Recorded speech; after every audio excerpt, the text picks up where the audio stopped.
ಶಿರಗುಪ್ಪಿಯಲ್ಲಿ ಸಚಿವ ಡಿಕೆಶಿಗೆ ರೈತರು ಮುತ್ತಿಗೆ ಹಾಕಿದ ಪ್ರಕರಣಕ್ಕೆ ಸಂಬಂಧಪಟ್ಟ ಹಾಗೆ ಕೃಷ್ಣಾ ನದಿ ವೀಕ್ಷಣೆಗೆ ಸಚಿವ ಡಿಕೆಶಿ ಆಗಮಿಸಿದ್ರು.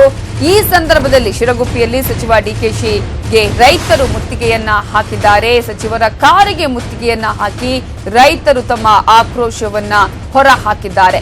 ಬೆಳಗಾವಿ ಜಿಲ್ಲೆ ಕಾಗವಾಡ ತಾಲೂಕಿನ ಶಿರಗುಪ್ಪಿಯಲ್ಲಿ 3 ತಿಂಗಳಿನಿಂದ ಈ ಒಂದು ನದಿ ಬರಿದಾಗಿದ್ರೂ ಕೂಡ ನಮ್ಮ ನೆನಪಾಗಿಲ್ಲ ಸಚಿವರಿಗೆ. ಮಹಾರಾಷ್ಟ್ರ ತನ್ನಷ್ಟಕ್ಕೆ ತಾನಾಗಿಯೇ ಈಗ ನೀರು ಬಿಟ್ಟಿದೆ. ನದಿಗೆ ನೀರು ಬಂದ ಮೇಲೆ ಮಹಾರಾಷ್ಟ್ರ ಅಲ್ಲಿ ನೀರು ಬಿಟ್ಟ ಮೇಲೆ ಈಗ ವೀಕ್ಷಣೆಗೆ ಬಂದಿದ್ದೀರಿ.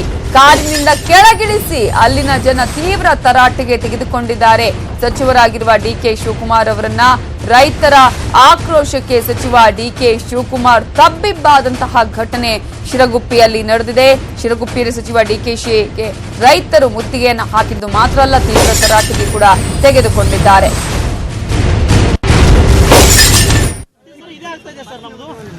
ನೀವೀಗ ಗಮನಿಸ್ತಾ ಇದ್ದೀರಾ, ಡಿಕೆಶಿಗೆ ರೈತರು ಯಾವ ರೀತಿಯಾಗಿ ಒಂದು ರೀತಿಯಲ್ಲಿ ಆಕ್ರೋಶ ಹೊರ ಹಾಕ್ತಾ ಇದ್ದಾರೆ.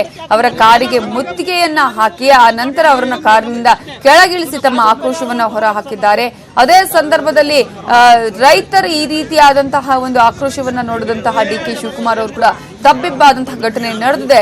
ಸಹಜವಾಗಿ ರೈತರಿಗೆ ಕೋಪ ಬಂದಿರತ್ತೆ, ಯಾಕಂದ್ರೆ ನೀರಿಲ್ಲದಂತಹ ಸಂದರ್ಭದಲ್ಲಿ ಸಚಿವರು ಬಂದಿಲ್ಲ, ಈಗ ಮಹಾರಾಷ್ಟ್ರ ನೀರು ಬಿಟ್ಟ ಮೇಲೆ ಈ ರೀತಿಯಾಗಿ ನೋಡೋದಕ್ಕೆ ಬಂದಿದ್ದಾರೆ ಅನ್ನುವಂತಹ ಒಂದು ಸಹಜ ಕೋಪ ಅಲ್ಲಿನ ರೈತರಲ್ಲಿ ಕಾಣಿಸ್ತಿತ್ತು. ನಾವು ಕಾವೇರಿ ವಿಚಾರ ಬಂದಾಗ ನಾವೆಲ್ಲ ಧರಣಿ ಕೂಡ ಇದು ಧ್ವನಿ ಹತ್ತ ಇಲ್ಲ. ಯಾಕೆ ಸರ್ ಈ ತರ ಉತ್ತರ ಕರ್ನಾಟಕ ಯಾಕೆ ಜೀವನ ನದಿ ಇರೋದೇ ಒಂದೇ ದೊಡ್ಡ ನಮ್ಗೆ ಪ್ರಶ್ನೆ. ಒಂದು ಶಾಶ್ವತ ಪರಿಹಾರವನ್ನು ತಗೋಬೇಕು ಸರ್ ನಮ್ಗೆ.